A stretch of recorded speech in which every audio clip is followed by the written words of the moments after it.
الحمد لله نحمده ونستعينه ونستغفره ونؤمن به ونتوكل عليه ونعوذ بالله من شرور أنفسنا ومن سيئات أعمالنا من يهده الله فلا مضل له ومن يضلله فلا هادي له أما بعد فأعوذ بالله من الشيطان الرجيم بسم الله الرحمن الرحيم ولله على الناس حج البيت من استطاع إليه سبيلا صدق الله مولانا العظيم اللهم صل على محمد وعلى آل محمد كما صليت على إبراهيم وعلى آل إبراهيم إنك حميد مجيد اللهم بارك على محمد وعلى آل محمد كما باركت على إبراهيم وعلى آل إبراهيم إنك حميد مجيد يا رب صل وسلم دائما أبدا على حبيبك خير الخلق كلهم عزیزان محترم میرے بھائیوں دوستوں بزرگوں، جیسے کہ سابقہ جمعے کو حج کے بارے میں عرض کر رہا تھا، وہ جو آیت کریمہ میں نے آپ کے سامنے تلاوت کی، اس میں اللہ رب العزت نے حج کے بارے میں بتایا۔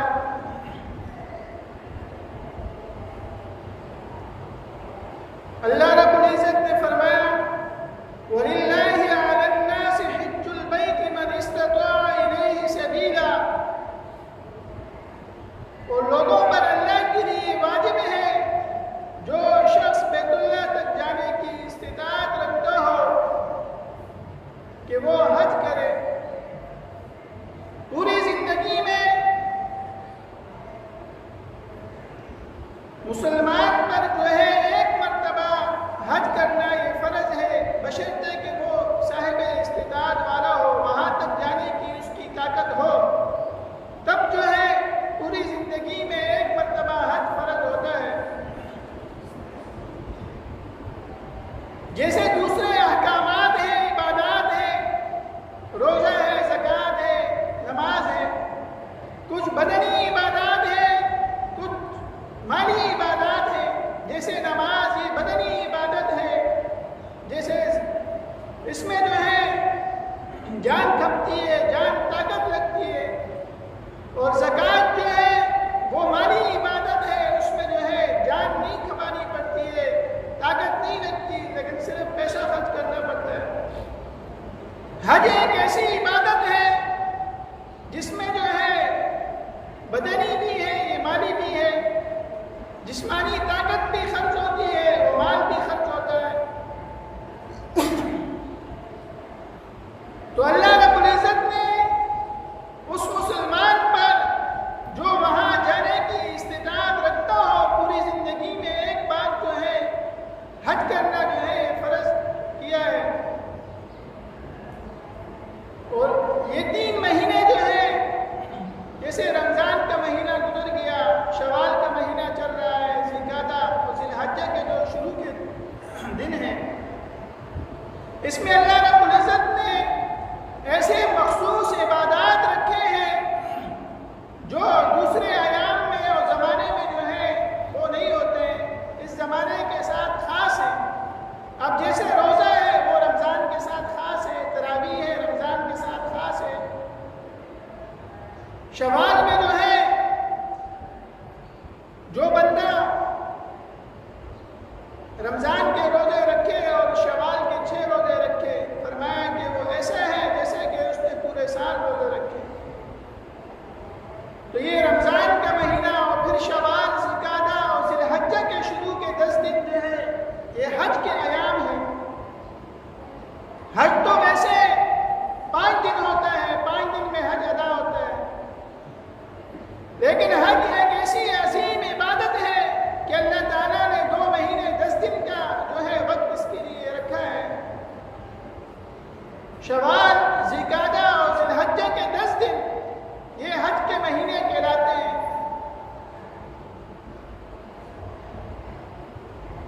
تو اللہ تعالیٰ نے ان مہینوں میں جو ہے یہ خاص عبادات رکھی ہیں جو کسی اور مہینے میں اور دنوں میں جو ہے ادا نہیں ہوتی۔ اب حج جو ہے اس کے بھی یہ ذیقعدہ شوال ذیقعدہ ذوالحجہ کے شروع کے 10 دن یہی اشہر حرم اشہر حج کہلاتے ہیں، حج کے مہینے کہلاتے ہیں۔ تو حج جو ہے انہی دنوں میں ہوتا ہے، کسی اور دنوں میں نہیں ہوتا۔ اور اسی طرح حج کے لیے جو ہے وہ جگہ بھی خاص ہے کہ اسی مقام پر حج ہوتا ہے۔ دنیا کے کسی اور کونے میں کسی اور جگہ میں اگر کوئی بندہ حج کرنا چاہے حج نہیں ہو سکتا۔ حج میں اللہ تعالیٰ نے بہت سے منافع رکھے ہیں، برکتیں اور رحمتیں رکھی ہیں۔ جیسے رمضان کے روزے کے بارے میں اللہ تعالیٰ نے فرمایا کہ یہ روزے اللہ تعالیٰ نے فرمایا کہ میں نے اس لیے تمہیں فرض کیے تمہارے اوپر لعلکم تتقون، تاکہ تم متقی نیک پرہیزگار بن جاؤ۔ تو اللہ تعالیٰ نے یہ حج اس لیے فرض فرمایا کہ لیشہدوا منافع لہم، اللہ تعالیٰ نے حج میں جو منافع رکھے ہیں تاکہ تم اپنی آنکھوں سے دیکھ لو۔ تو جو بندہ استطاعت رکھتا ہو وہاں تک جانے کے لیے تو پوری زندگی میں ایک مرتبہ اس پر حج فرض ہوتا ہے۔ اور وہاں حج میں اللہ تعالیٰ نے ایسے ایسے منافع رحمتیں برکتیں رکھی ہیں کہ وہ سننے پڑھنے سے سمجھ نہیں آتی۔ جیسے ابھی ہمارے ملک میں جو ہے آم ہوتا ہے، ابھی آم کا موسم آ گیا، کوئی باہر کے ملک سے اگر پاکستان آ جائے جس کے ملک میں آم نہیں ہوتا ہو اور پاکستانی اس کو سمجھائے کہ آم ایسا ہوتا ہے، میٹھا ہوتا ہے، کھٹے بھی ہوتا ہے، اوپر چھلکا ہوتا ہے، تو اس باہر ملک والے کو وہ آم سمجھ نہیں آئے گا۔ پاکستانی جتنا چاہے رات دن اس کو سمجھا دے کہ آم اس طرح رنگ کا ہوتا ہے، ایسا ہوتا ہے، ایسا ہوتا ہے، لیکن اس کو سمجھ نہیں آئے گا جب تک کہ باہر ملک والے نے وہ آم خود اپنی آنکھ سے نہ دیکھا ہو اور کھایا نہ ہو۔ جس ملک میں آم نہیں ہوتا وہ یہاں آ کے آم کھا لے تب اس کو پتہ نہیں رہتا آم کیا چیز ہے۔ تو ایسے ہی اللہ تعالیٰ نے حج ایک ایسی عبادت رکھی ہے اور اس میں اللہ تعالیٰ نے ایسی برکتیں رحمتیں اور مسلمانوں کے لیے ایسے منافع رکھے ہیں کہ آدمی جب حج پہ جاتا ہے یا عمرے پہ جاتا ہے تبھی اس کو اس کی لذت اور منافع سمجھ میں آتے ہیں۔ صرف سننے یا بولنے سے جو ہے وہ سمجھ نہیں آتے۔ تو اللہ تعالیٰ نے روزے اس لیے فرض فرمائے تاکہ تم اچھے بن جاؤ، نیک متقی پرہیزگار بن جاؤ۔ اور حج اللہ تعالیٰ نے اس لیے فرض کیا، اللہ تعالیٰ نے فرمایا لیشہدوا منافع لہم، کہ میں نے جو منافع وہاں حج میں تمہارے لیے رکھے ہیں، جو رحمتیں اور برکتیں رکھی ہیں وہ تم خود اپنی آنکھوں سے دیکھ لو۔ مسلمانوں کا یہ تجربہ ہے کہ ہزاروں سال سے جو ہے مسلمان حج کر رہے ہیں اور آج تک کسی مسلمان نے یہی نہیں سنا ہوگا کہ فلاں آدمی جو ہے حج کی وجہ سے غریب ہو گیا، مفلس ہو گیا۔ حج کی وجہ سے اللہ تعالیٰ مزید مال میں ہر چیز میں جو ہے برکت عطا فرماتے ہیں۔ تو اللہ تعالیٰ نے فرمایا کہ حج میں جو ہے میں نے تمہارے لیے منافع رکھے تاکہ لیشہدوا منافع لہم، تم اپنی آنکھوں سے ان منافع کو جو ہے وہ دیکھ لو۔ فرمایا کہ ان منافع میں سے سب سے بڑا ایک نفع جو ہے اللہ تعالیٰ حاجی صاحب کی جو ہے رزق میں برکت عطا فرماتے ہیں۔ اور نہ جانے اللہ تعالیٰ نے کتنے منافع رکھے ہو۔ تو یہ خانہ کعبہ مختلف روایات ہیں، یا تو فرشتوں نے اس کی تعمیر کی یا بابا آدم علیہ نبینا علیہ السلام نے اس کی تعمیر، دونوں روایات ہیں۔ تو آدم علیہ السلام کے زمانے سے جو ہے روئے زمین پر سب سے پہلی تعمیر جو ہے یہ بیت اللہ کی ہے۔ سب سے پہلے روئے زمین پر یہی تعمیر ہوئی اور اسی کے سیدھ میں جنت میں اوپر جو ہے فرشتوں کا جو ہے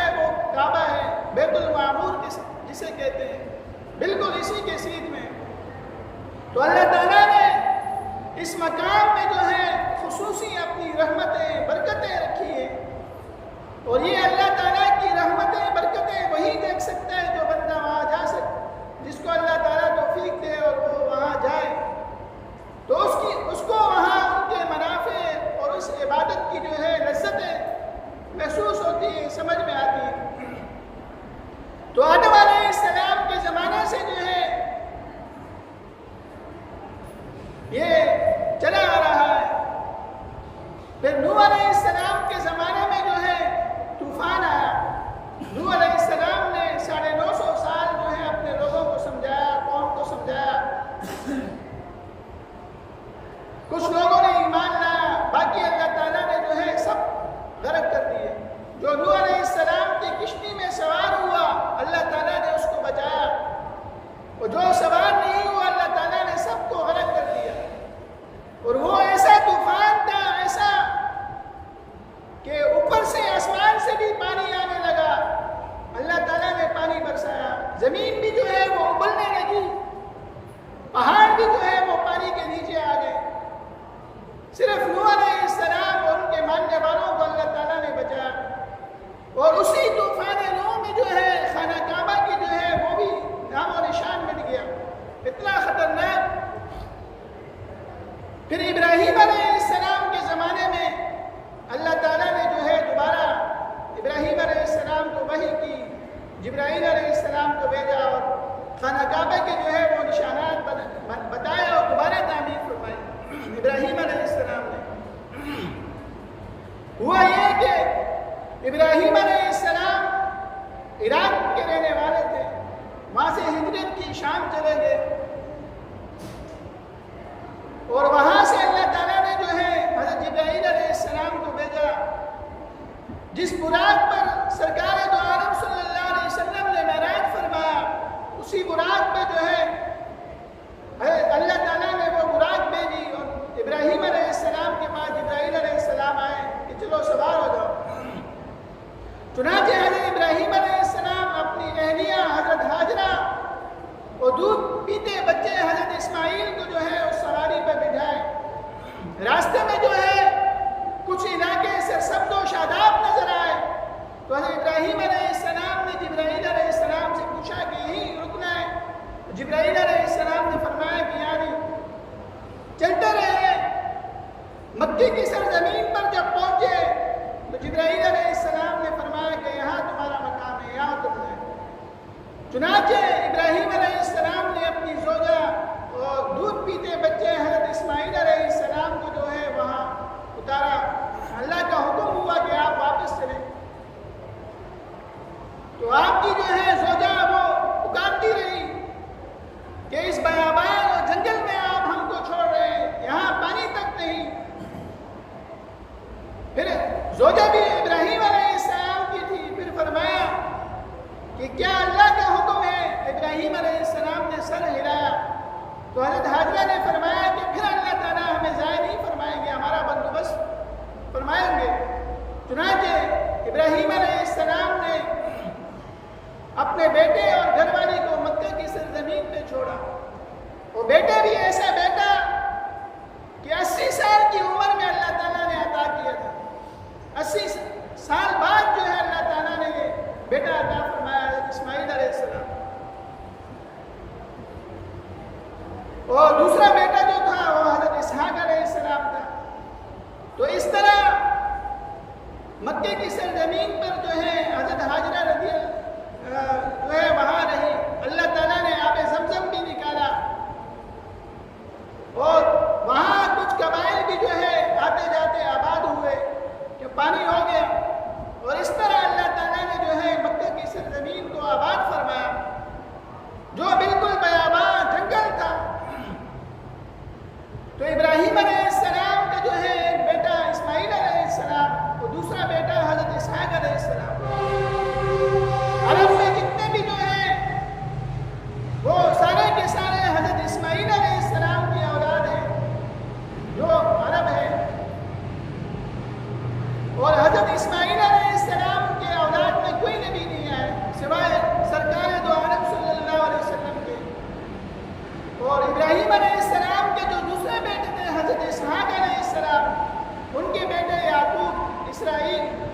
جن کا نام یعقوب تھا، اسرائیل. تو بنو اسرائیل میں بہت سارے انبیاء علیہ السلام اللہ تعالیٰ نے مبعوث فرمائے. وہ سارے کے سارے حضرت ابراہیم علیہ السلام کے دوسرے بیٹے حضرت اسحاق علیہ السلام کی اولاد میں سے تھے. حضرت موسیٰ علیہ السلام، عیسیٰ علیہ السلام، یوسف علیہ السلام، سلیمان و داؤد علیہ السلام، بہت سارے انبیاء علیہ السلام جو ہیں حضرت اسحاق علیہ السلام کی اولاد میں سے تھے. اور ادھر جو ہے حضرت اسماعیل علیہ السلام کی اولاد میں کوئی نبی نہیں آیا سوائے محمد الرسول اللہ صلی اللہ علیہ وسلم کے. تو اللہ تعالیٰ نے مکہ کی سرزمین کو آباد کرنا تھا اور وہاں ایسے پیغمبر کی آمد ہونی تھی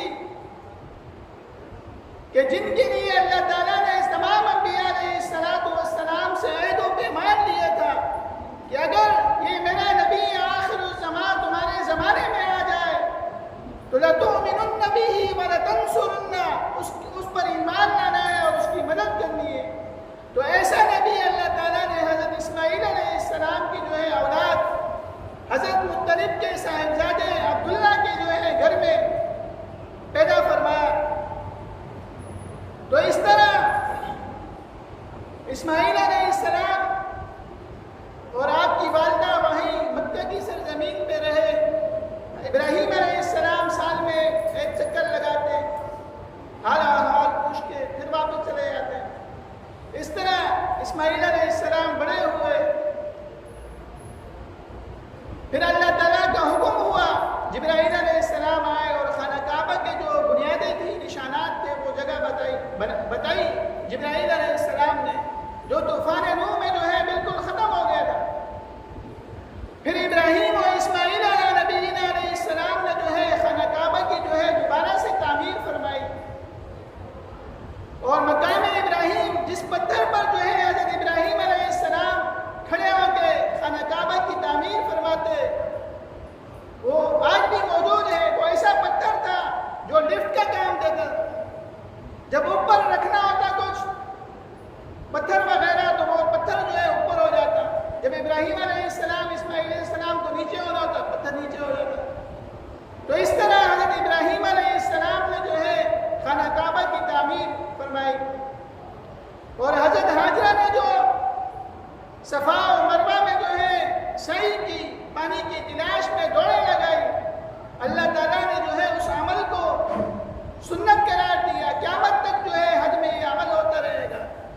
حضرت حاجرہ کی جو ہے یہ ادا اللہ تعالیٰ کو ایسی پسند آئی کہ اس کو ضروری قرار دیا.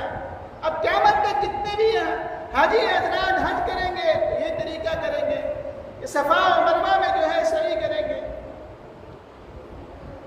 تو حج کے اندر طواف ہے، اسی طرح حجر اسود کا جو ہے استلام ہے، صفا و مروہ میں جو ہے سعی ہے، قربانی ہے. تو فرمایا کہ حضرت ابراہیم علیہ السلام اور آپ کی گھر والی اور آپ کے بیٹے کی جو ہے اللہ تعالیٰ کو یہ ادا اتنی پسند آئی کہ قیامت تک جو ہے ان اداؤں کو جو ہے حاجیوں کے لیے ضروری قرار دیا. اب بظاہر آدمی جو ہے صفا اور مروہ میں دوڑ لگا رہا ہے، عقل کے خلاف ہے. طواف کر رہا ہے، دوڑ رہا ہے 3 چکر میں. لیکن احادیث میں آتا ہے کہ اللہ تعالیٰ ہر قدم پر جو ہے ایک نیکی عطا فرماتے ہیں اور ایک درجہ بلند فرماتے ہیں. تو اس لیے فرمایا کہ یہ حج جو ہے ایک عاشقانہ عبادت ہے کہ حاجی حضرات جو ہے سلے ہوئے کپڑے مرد جو ہے اتار دیتے ہیں، ایک لونگی نیچے چادر باندھ دیتے ہیں، اوپر ڈال دیتے ہیں، اور خانہ کعبہ کا جو ہے طواف کرتے ہیں، دوڑ لگا رہے ہیں، چکر لگا رہے ہیں، حجر اسود کا استلام کر رہے ہیں اور صفا و مروہ میں جو ہے دوڑیں لگا رہے ہیں. تو فرمایا کہ حج جو ہے ایک عاشقانہ عبادت ہے اور یہ اس کے فوائد، اس کی لذت وہی محسوس کرتا ہے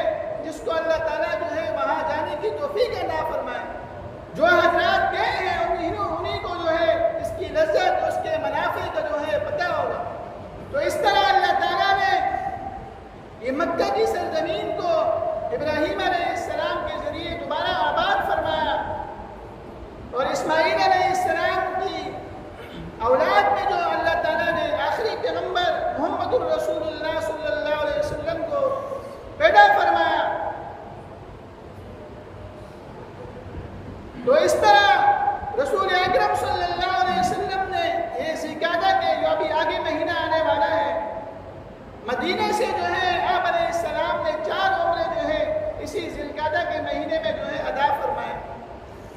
اور زندگی میں جو ہے ایک بار حج کرنا یہ ضروری ہے، فرض ہے، اگر وہاں جانے کی استطاعت ہو.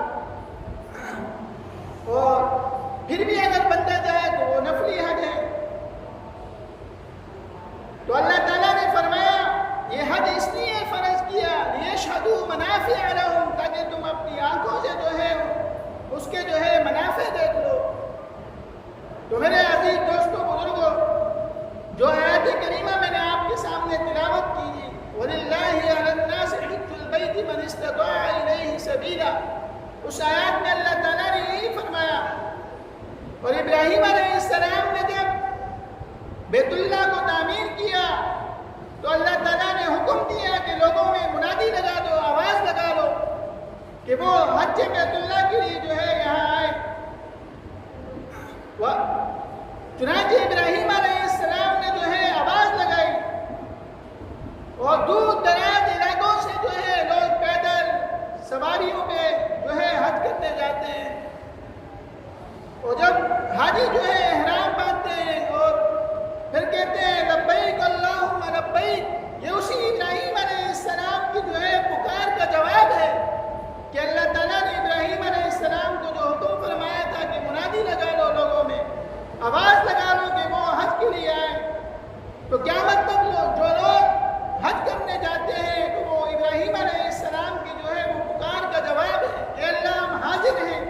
ابراہیم علیہ السلام نے جو حج کے لیے بلایا وہ ہم جو ہے حاضر ہیں. اللہ تعالیٰ جو ہے سب مسلمانوں کو جو ہے حج پہ جانے کی استطاعت اور توفیق